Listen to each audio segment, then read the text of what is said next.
رب کو ہے راضی کرنا، رب کو ہے راضی کرنا، پیار نبی سے ہے کرنا، پیار نبی سے ہے کرنا۔ السلام علیکم ورحمۃ اللہ وبرکاتہ۔ حضرت ابو ہریرہ اور حکیم بن حزام رضی اللہ عنہما سے مروی ہے، وہ دونوں فرماتے ہیں رسول پاک صلی اللہ علیہ وسلم نے ارشاد فرمایا، سب سے بہتر صدقہ، سب سے بہتر خرچ وہ ہے جو بے نیازی کے ساتھ ہو۔ اور اللہ کے نبی آگے فرماتے ہیں، تم اس شخص پر خرچ کرنا جو تمہاری ذمہ داری میں ہے، تمہاری کفالت میں ہے۔ اور اسی طرح ایک دوسری روایت میں نبی علیہ السلام نے ارشاد فرمایا، جب مسلمان اپنے گھر والوں پر خرچ کرتا ہو، بیوی، بچے، بہن، بھائی، ماں باپ پر خرچ کرتا ہو اور اچھا گمان رکھتا ہو اور اچھی امید رکھتا ہو، تو ایسی صورت میں وہ خرچ کرنا اس کے لیے صدقہ ہو جائے گا۔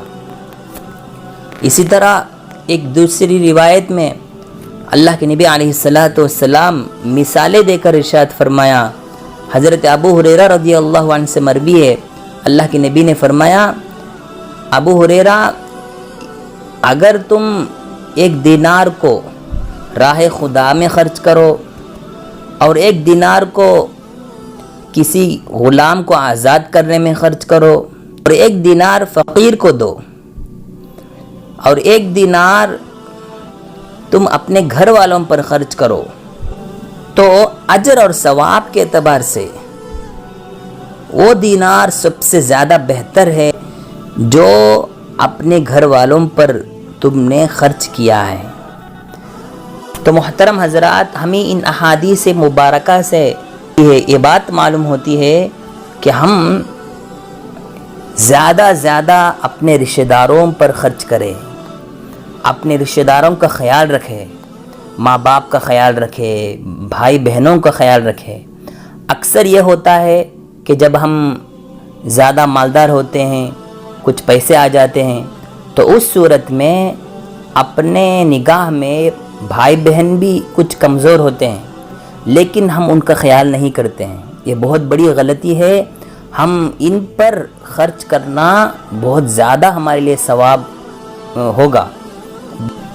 ہمارے رشتہ داروں کو دینا یہ سب سے زیادہ بہتر صدقہ ہے۔ اللہ کے نبی علیہ السلام کتنی اچھی مثالیں دے کر ہمیں سمجھا رہے ہیں کہ ایک دینار راہ خدا میں خرچ کیے، ایک دینار غلام کو آزاد کرنے میں خرچ کیے اور ایک دینار مسکین کو، فقیر کو دیے، تو ان سب سے بھی زیادہ وہ دینار بہتر ہے، وہ خرچ بہتر ہے، وہ صدقہ بہتر ہے جو ہم اپنے گھر والوں پر خرچ کرتے ہیں۔